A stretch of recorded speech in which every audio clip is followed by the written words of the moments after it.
Hello everyone, this is me doctor Sadaf Amreen और आज हम बात करेंगे बायोस्टैट्स का जो टॉपिक हमने लिया है वो है मेजर ऑफ वेरिएशन, जिसे बोलते हैं डिस्पर्शन। सबसे पहले देख लेते हैं आप वेरिएबिलिटी से क्या समझते हैं।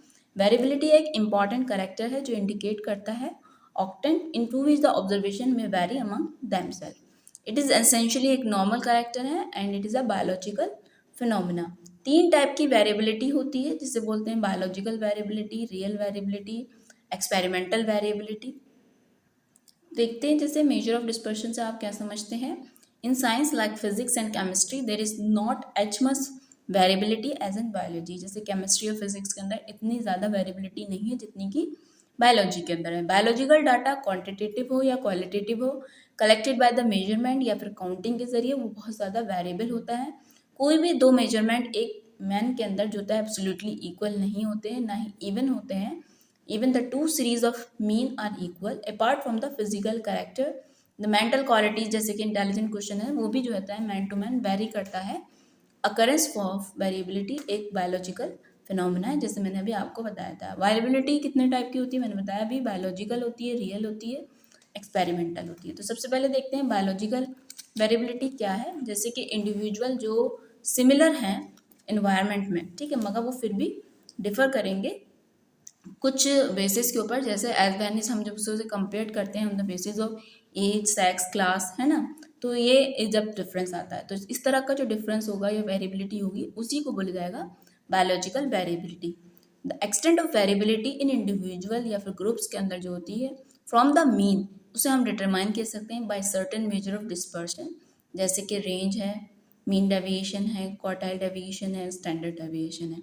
ठीक है, ये तरीके हैं जिनके ज़रिए आप मेजर ऑफ डिस्पर्शन को कैलकुलेट कर सकते हैं। रियल वेरिएबिलिटी से क्या समझते हैं आप। When the difference between the two reading या observation is almost is more than the definite limit, जब दो चीज़ों के बीच का डिफरेंस जो होता है ज़्यादा होता है डेफिनेट लिमिट से, तो उसको बोला जाता है रियल वेरिएबिलिटी। फॉर एग्जाम्पल, जैसे high rate of coronary disease in bus driver than that of conductor. जैसे कि देखा गया है कि कोरोनरी डिजीज जो है बस ड्राइवर्स में ज़्यादा होती है as compare to conductor. May not be a biological variability, ये कोई बायोलॉजिकल वेरिएबिलिटी नहीं है, बल्कि किस वजह से होता है, ड्यू टू द स्ट्रेन और tension involve in the driving. क्योंकि स्ट्रेन होता है, टेंशन होता है जो ड्राइविंग के दौरान होता है, तो इस वजह से जो ड्राइवर्स होते हैं उनके अंदर ज़्यादा होती है। अगर if the variability is found to be real then the external factor has to be find out. अब एक चीज़ होती है एक्सपेरिमेंटल वेरिएबिलिटी। एरर्स जो होते हैं मटेरियल एंड मेथड में, स्टडीज़ में, या डिफेक्ट जो बोलते हैं हम जिन्हें, टेक्निक इन्वॉल्व जो हो रही है उसके अंदर जो डिफेक्ट आ रहे हैं, इस तरह की जो वेरिएबिलिटी होगी वो कहलाएगी एक्सपेरिमेंटल। यानी जो एक्सपेरिमेंटल कॉज की वजह से हो रही है तो वो कहलाएगी एक्सपेरिमेंटल वेरिएबिलिटी। एरर्स कितने टाइप के होते हैं। एरर्स तीन टाइप के होते हैं, ऑब्जर्वर एरर, इंस्ट्रूमेंटल एरर और सैम्पलिंग एरर। ऑब्जर्वर एरर वो एरर होते हैं जो अनट्रेन ऑब्जर्वर की वजह से हमें सामने आते हैं। जब रीड करता है कोई अनट्रेन ऑब्जर्वर मेजरमेंट को, तो वो जो एरर होंगे वो कहलाएंगे ऑब्जर्वर एरर। इंस्ट्रूमेंटल एरर जब आपकी वेइंग मशीन में या केमिकल अपरेटस के अंदर या टूल के अंदर या फिर कोई भी जो इंस्ट्रूमेंट आप इस्तेमाल कर रहे हैं अपनी स्टडी के अंदर उसमें कोई डिफेक्ट है, तो उनकी वजह से जो एरर होंगे वो कहलाएंगे इंस्ट्रूमेंटल एरर। एक होता है sampling error. Sampling error, the sample drawn should not be bias. आप जो सैम्पल ड्रॉ करेंगे वो बायस नहीं होना चाहिए, ना बहुत ज़्यादा स्मॉल होना चाहिए to draw the conclusion. Therefore sample size should be large enough ताकि उसको हम यूज़ कर सकें, प्रॉपरली इस्तेमाल कर सकें। ठीक है, सैम्पल एरर कहलाएगा, अदरवाइज तो सैम्पल एरर हो जाएगा। तो क्या क्या तरीके हैं जिनके ज़रिए आप मेथड ऑफ डिस्पर्शन को कैलकुलेट कर सकते हैं। एक होता है हमारा range, mean deviation, quartile deviation, एक होता है स्टैंडर्ड डेविएशन। इन चारों में भी जो सबसे ज़्यादा मोस्ट कॉमन है वो है हमारा स्टैंडर्ड डेविएशन। अब देखते हैं कि करेक्टरिस्टिक क्या है वेरिएबिलिटी की। It is the fundamental important in the biological science. पहली बात तो ये फंडामेंटल इम्पॉर्टेंट है इन द बायोलॉजिकल साइंस के अंदर। इट विल बी जीरो हो सकता है when all the observation for a variable are equal. जब सारी ऑब्जर्वेशन की वेरिएबल के लिए इक्वल होंगी तो हमारा ये जीरो हो सकता है। It will be positive when the data of the variable is unequal. ये पॉजिटिव होगा जब सारा डाटा हमारा इनइक्वल होगा। इससे क्या होता है, हेल्प मिलती है फाइंड आउट करने के लिए किस तरह how individual data is dispersed around the mean of large series. It may also help as a measure of dispersion और वेरिएशन। फिर उसके बाद देखते हैं रिक्विजिट क्या है अच्छे मेजर ऑफ डिस्पर्शन के लिए। पहली बात it should be easily calculated, पहली बात कि वो इजीली कैलकुलेटेड हो, ठीक है। दूसरा रिजिडली डिफाइन हो and it should be based on all observation, सारी ऑब्जर्वेशन के ऊपर बेस्ड हो। It should not be unduly affected by the extreme observation, वो जो है अफेक्टेड नहीं होना चाहिए एक्सट्रीम ऑब्जर्वेशन से। It should be readily comprehensible, वो कैसा होना चाहिए, कंप्रिहेंसिबल होना चाहिए। It should have sampling stability होनी चाहिए and it should be amendable for further algebraic treatment. तो फिर देखते हैं measure of dispersion. A measure of dispersion is designated to state numerically the extent to which the observation vary from the average. Measure of dispersion भी दो तरीके का होता है, एब्सोल्यूट मेजर ऑफ डिस्पर्शन और relative measure of dispersion. Absolute के अंदर आते हैं range, quartile deviation, mean deviation and standard deviation. Relative measure जो है उसमें आते हैं coefficient of range, coefficient of quartile deviation, coefficient of mean deviation. तो पहले देखते हैं एब्सोल्यूट मेजर क्या है डेविएशन का। They are express in same statical unit in which the original data is given. पहले बात तो इनको जो एक्सप्रेस किया जाएगा वो सेम स्टैटिकल यूनिट में किया जाएगा जिसमें ओरिजिनल डाटा हमारा गिवन है and they may use to compare the variation in the two set of observation. इनका इस्तेमाल किया जाएगा कंपेयर करने के लिए वेरिएशन को in the two set of observation provided the variable X express in same average unit and are of same size. If the two set of observation are unequal, अगर दो सेट ऑफ ऑब्जर्वेशन जो है unequal होंगे या फिर there unit are similar तो absolute major is not comparable.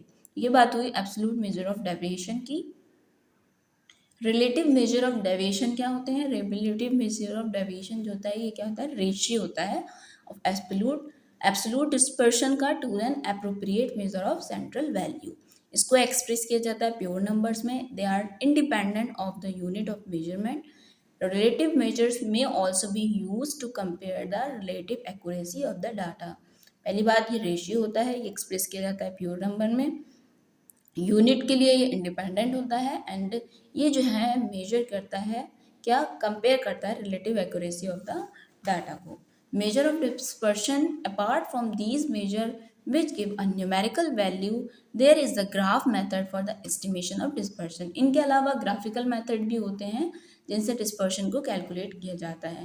Range and quartile deviation जो होते हैं मेजर करते हैं डिस्पर्शन को bye calculating the spread within which the value lie। Mean deviation and standard deviation calculate करते हैं एक्सटेंट को जिसके जरिए वैल्यू जो है डिफर करती है फ्रॉम द एवरेज।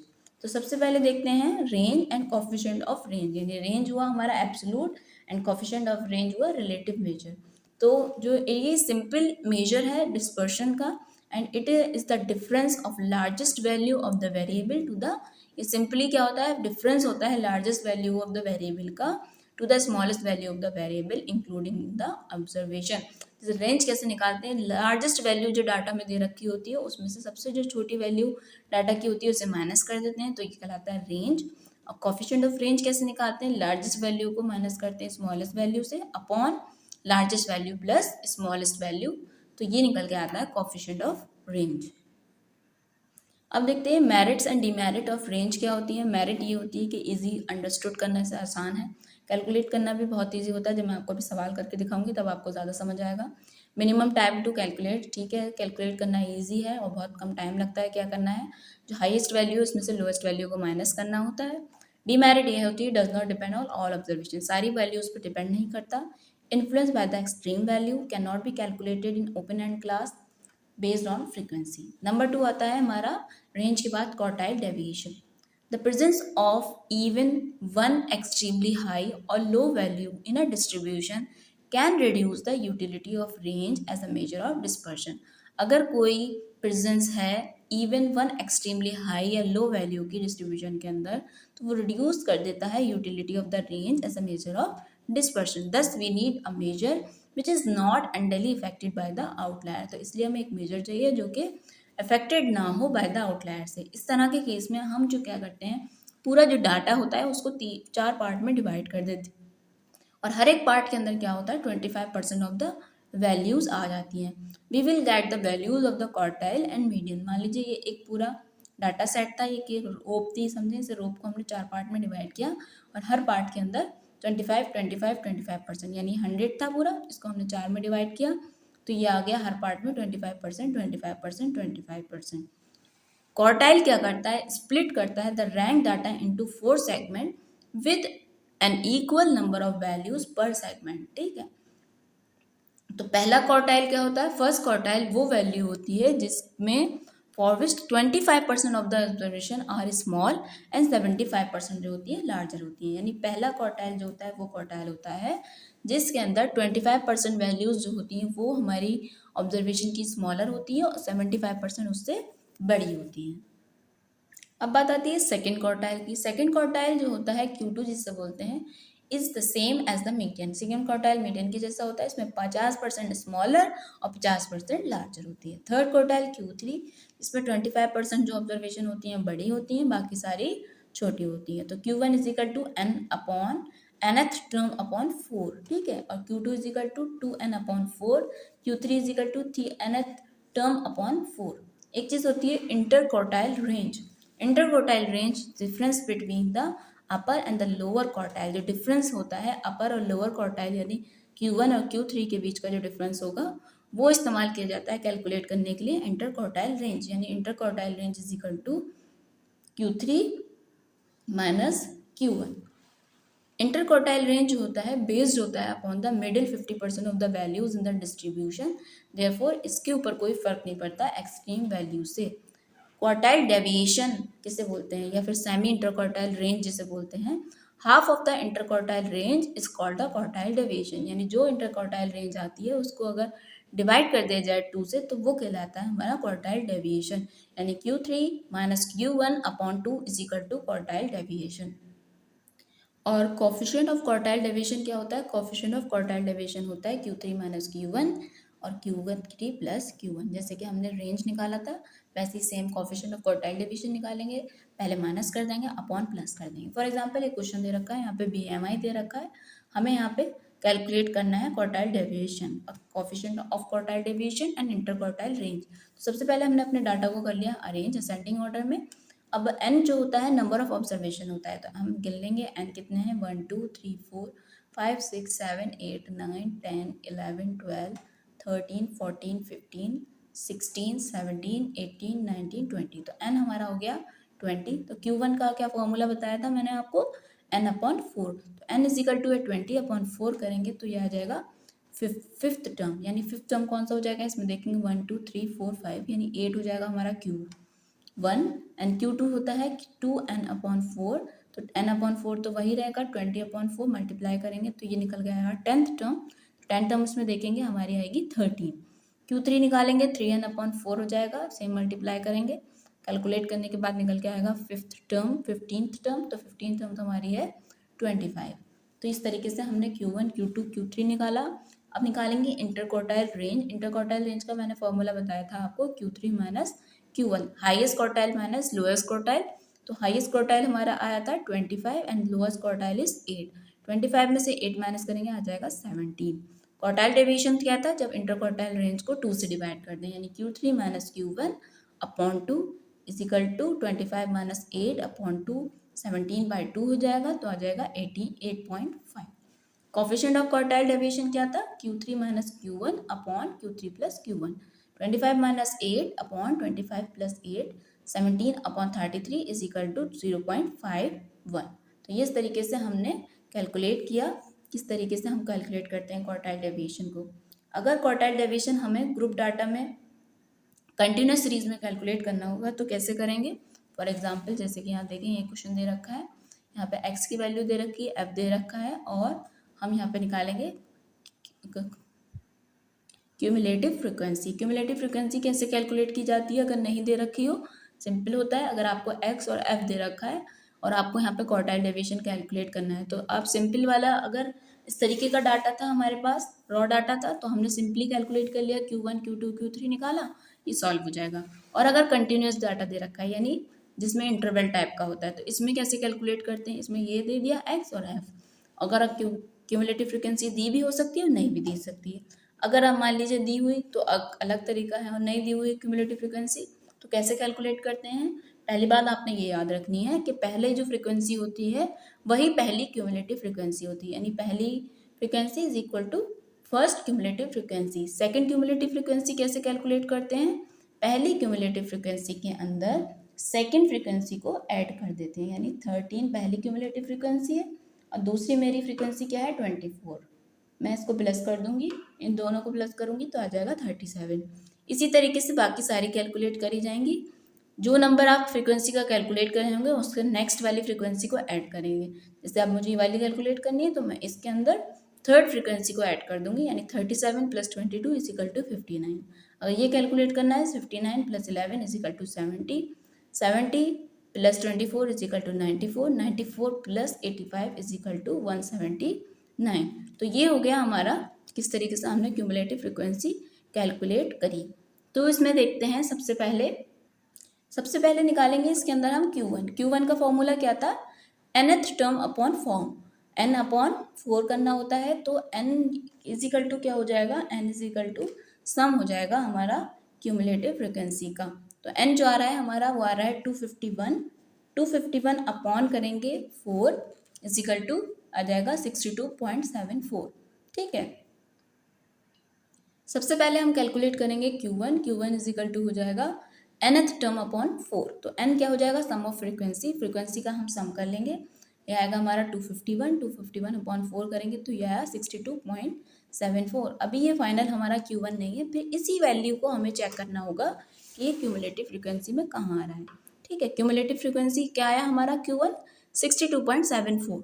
62.74 किसके बीच में आ रहा है? इन दोनों के बीच में, 59 और 70। इसमें भी जो लोअर लिमिट होगी वो ही लिया जाएगा Q1। तो इन दोनों के इधर लोअर लिमिट में जाएंगे नीचे, तो ये हो जाएगा हमारा 20, जो हो जाएगा वो हो जाएगा Q1। इस तरीके से कैलकुलेट किया जाता है। ऐसे Q3 कैलकुलेट करेंगे। Q3 का क्या फॉर्मूला था? 3n/4। तो 3n कैसे निकालेंगे? 3n/4 ऐसे करेंगे, 251 हमारे n है, इंटू 3/4 करेंगे, ये आ गया 188.2। 188.2 कहाँ आ रहा होगा? 188 पॉइंट आ रहा होगा हमारा इस दोनों के बीच में। इनमें भी जो लोअर लिमिट होगी वो ले ली जाएगी, तो वो हो जाएगा हमारा Q3।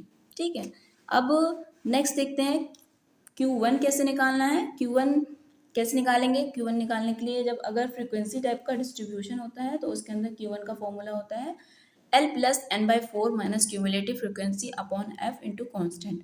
तो L क्या है हमारा? हो जाएगा, अभी मैंने बताया कि लोअर लिमिट चली जाएगी, जो मैंने अभी कैलकुलेट करके बताया 220 हो जाएगी, और n/4 जो आया यानी Q1 तो हम निकाल चुके हैं, कितना आ रहा था हमारा 62.74, वही रख दी वैल्यू। क्यूमुलेटिव फ्रीक्वेंसी क्या आ रही है? क्यूमुलेटिव फ्रीक्वेंसी आ रही है हमारी 59। जो वैल्यू, ये वाली वैल्यू को चेक करते हैं हम क्यूमुलेटिव फ्रीक्वेंसी के अंदर। क्यूमुलेटिव फ्रीक्वेंसी के अंदर जहाँ ही वैल्यू लाई कर रही होगी उसमें जो ऊपर वाली वैल्यू होगी वो तो हो जाएगी CF इस, और उसके जो लोअर लिमिट होगी x की वो हो जाएगी हमारी L। जैसे कि हम पहले आपको बता चुके हैं इस तरीके से, उसी तरीके से सॉल्व करना है। इसमें क्या हुआ, ये तो हो गई हमारी calculated value of cumulative frequency, हमने ऊपर वाली ली। ठीक है, 59 अपॉन f करा इंटू 5 करा, f क्या किया 11 लिया, उसके बाद कैलकुलेट करेंगे तो q की वैल्यू हो जाएगी 21.70। इसी तरीके से Q3 भी कैलकुलेट होगा। Q3 के अंदर सिंपली Q3 वाला फॉर्मूला लग जाएगा 3n/4 L + 3n/4 minus cumulative frequency upon f into I. तो L भी वही हो जाएगा जो लोअर लिमिट होगी x की, और क्यूमुलेटिव फ्रीक्वेंसी अबव हो जाएगा जहाँ पे वो लाई कर रहा होगा। फिर उसके बाद इसको माइनस करके कैलकुलेट करेंगे तो आ जाएगा 35.57। इंटरक्वार्टाइल रेंज कैसे निकालते हैं आपको पता है, Q3 माइनस Q1 दोनों को माइनस करेंगे तो आ जाएगी वैल्यू 13.87। क्वार्टाइल डेविएशन कैसे निकालते हैं? दोनों को माइनस करने के बाद 2 से डिवाइड कर दें, माइनस किया हमने 2 से डिवाइड किया तो आ गई वैल्यू 6.935। कॉफिशिएंट कैसे निकालेंगे? कॉफिशिएंट ऑफ क्वार्टाइल डेविएशन होता है Q3 minus Q1 upon Q3 + Q1। दोनों को सॉल्व करके देखेंगे तो आंसर आ जाएगा 0.24। नेक्स्ट देखते हैं हम अपना मीन डेविएशन। मीन डेविएशन को एवरेज डेविएशन भी बोलते हैं। Mean deviation is the average difference between the item in a distribution in a series. It can be similarly taken for the median and then we will be called as median deviation in a series. तो mean deviation को कैसे calculate करते हैं? Coefficient of mean deviation is equal to होता है mean deviation upon mean into 100, और coefficient of median deviation होता है median deviation upon median into 100। Calculation of the mean deviation in ungroup data कैसे करते हैं, कैलकुलेट करते हैं पहले मीन या फिर मीडियन, फिर कैलकुलेट करते हैं deviation of each data from the mean. Median denote किया जाता है डी से and ignore the sign of positive negative. n is the total number of observation and divided by the sum of d by the total number of observation। तो mean deviation is equal to summation x bar minus mean upon n, यानी mean deviation हो जाएगा summation d upon n। जैसे एक question दे रखा है आपको, यहाँ स्टूडेंट दे रखे हैं और x दे रखे हैं, d की वैल्यू आप कैलकुलेट करेंगे तो सबसे पहले आपको मीन निकालना होगा। तो नंबर ऑफ स्टूडेंट कितने हैं, नंबर ऑफ स्टूडेंट है 5, 1 2 3 4 5 6। टोटल नंबर ऑफ स्टूडेंट कितने हैं हमारे 1 2 3 4 5, सॉरी 5 हैं, ठीक है। तो मीन कैसे निकालते हैं, सम कर लेते हैं सारे ऑब्जर्वेशन का upon divided by the number of observation. जितनी एक्स की वैल्यू दे रखे हैं उन सबको प्लस करिए, डिवाइडेड बाई 5 कर दीजिए। तो इन सबको जब हम प्लस किया तो 40 आया अपॉन डिवाइडेड बाई 5, तो इज इक्वल टू आ गया 8। तो एक्स की वैल्यू आ गई 8। अब डी कैसे कैलकुलेट करना है, जो एक्स की वैल्यू है उसमें से हर एक्स की वैल्यू में से आप माइनस कर देंगे मीन को। मीन आपका 8 आ रहा है, यानी 10 माइनस 8 इज इक्वल टू हो जाएगा 2, 7 minus 8 minus 1, 8 minus 8 0, 9 minus 8 1, 6 minus 8 minus 2। तो समेशन डी कितना हो जाएगा आपका 6। तो मीन डेविएशन कैसे निकालते हैं मैंने आपको बताया था अभी ऊपर formula, summation D upon N होता है। तो समेशन डी आपका कितना आ रहा है 6, एन क्या है number of observation is equal to 5, divide किया आ गया 1/1.2। सेम है अगर आपको मीन डेविएशन निकालना है ग्रुप डाटा में फॉर डिस्क्रीट सीरीज, यानी यहाँ एक्स की वैल्यू दे रखी है, एफ दे रखा है, तो आप क्या करते हैं डिस्क्रीट सीरीज के लिए जब एक्स और एफ दे रखा होता है तो पहले एफ एक्स निकालते हैं फिर निकालते हैं D. D is equal to होता है एक्स की वैल्यू में से माइनस करना होता है मीन को। तो सबसे पहले आप मीन कैलकुलेट करेंगे, मीन इज इक्वल टू होता है summation F X upon summation F. Summation F x आपका कितना होगा, पहले आप एफ एक्स निकालेंगे यानी एक्स को मल्टीप्लाई करेंगे एफ से, 15 को 4 से मल्टीप्लाई करेंगे आएगा 60, 17 की 5 से करेंगे आएगा 85, 13 इंटू 6 करेंगे 28, 18 इंटू 7 करेंगे तो आ जाएगा 126, 16 इंटू 3 करेंगे आएगा 48। इन सबका सम करके रख लीजिए क्योंकि इस्तेमाल होने वाला है। समेशन एफ करके लिखेंगे, इन सबको प्लस करेंगे आ जाएगा 25, इन सबको प्लस करेंगे समेशन एफ एक्स आ जाएगा 397। फिर उसके बाद ये कैसे कैलकुलेट करना है अभी बताती हूँ। सबसे पहले हम कैलकुलेट करेंगे मीन, क्योंकि पहली नीड ऑफ रिक्वायरमेंट क्या है हमारी, मीन कैलकुलेट करना। तो mean is equal to summation F X upon summation F. Summation F X आ रहा है हमारा 397 और समेशन एफ क्या है 25। इनको डिवाइड किया तो आया हमारा एक्स का value, mean is equal to आया 15.88। जैसा कि अभी मैंने पीछे बताया कि सिंपल सीरीज के अंदर कैसे करना था, हर एक्स की वैल्यू में से मीन को माइनस करना था। तो हमें डी कैलकुलेट करना है यहाँ पे, तो 15 में से माइनस करेंगे 5.8, यानी जितनी एक्स की वैल्यू है उसमें से मीन माइनस करेंगे। 17 में से माइनस करेंगे 5.8, 13 में से माइनस करेंगे 5.88, 18 में से माइनस करेंगे 15.88, 16 में से माइनस करेंगे 15.88। तो ये वैल्यूज़ जो निकल के आएंगी इनको सबको सम करके रख लेंगे क्योंकि इसका भी हमें आगे सॉल्व करने के लिए ज़रूरत होगी। तो समेशन डी आ रहा है, इन सबको जब वैल्यूज़ को हमने प्लस किया जो इसमें माइनस करने के बाद हमें मिली तो आया 7.12। तो मीन डेविएशन कैसे निकालेंगे, summation D is equal to होता है summation D upon F. Summation D summation F करेंगे कैसे होगा, समेशन डी आ रहा है हमारा 7.12 और समेशन एफ कितना आ रहा था 25। जब हम इसे डिवाइड करेंगे तो ये आ जाएगा 0.28। Coefficient of mean deviation is equal to होता है mean deviation upon mean into 100। Mean deviation कितना आया हमारा 0.28 अपॉन मीन कितना आया, मीन आया 15.88 इंटू 100 कर देंगे तो ये आ जाएगा हमारा 1.76। तो ये हमने कैसे कैलकुलेट किया मीन डेविएशन, जब हमारे पास डिस्क्रीट सीरीज थी तो इस तरीके से कैलकुलेट किया। एक्स और एफ दे रखा था, एफ एक्स निकाला, एफ एक्स निकालने के बाद एक्स माइनस एक्स बार किया डी की वैल्यू कैलकुलेट करने के लिए। इसके लिए सबसे पहले हमने एफ एक्स निकाला, इन दोनों को मल्टीप्लाई करके एफ एक्स निकल गया। फिर हमने निकाला मीन, मीन कैसे निकाला summation F X upon summation F. फिर उसके बाद निकाला हमने मीन डेविएशन। फिर एक नीचे क्वेश्चन दे रखा है, अगर आपके पास ग्रुप डाटा में कंटिन्यूस सीरीज होगी तो आप कैसे मीन कैलकुलेट करोगे।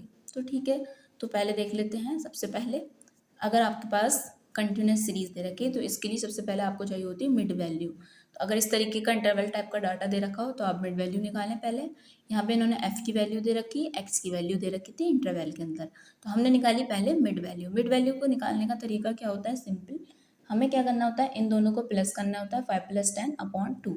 ठीक है। 5 + 10 अपॉन 2 करेंगे तो आ जाएगा 7.5। इसी तरह इसको करेंगे 10 + 15 अपॉन 2 आएगा 2.5। फिर 15 + 20 करेंगे, फिर आएगा अपॉन 2 करेंगे 17.5। फिर 20 + 25 करेंगे अपॉन 2 आएगा 22.5। फिर 25 + 30 करेंगे अपॉन 2 करेंगे तो आ जाएगा 27.5। फिर हमने कर ली कैलकुलेट एम, यानी मिड वैल्यू कैलकुलेट कर ली। अब ये जो एफ दे रखा था इनको हमने सम कर लिया, इसका इस्तेमाल होगा क्योंकि summation F is equal to, इनको सम किया तो आया 25। फिर अब निकालेंगे हम एफ एफ, यानी एफ एक्स भी बोल सकते हैं आप जिसे।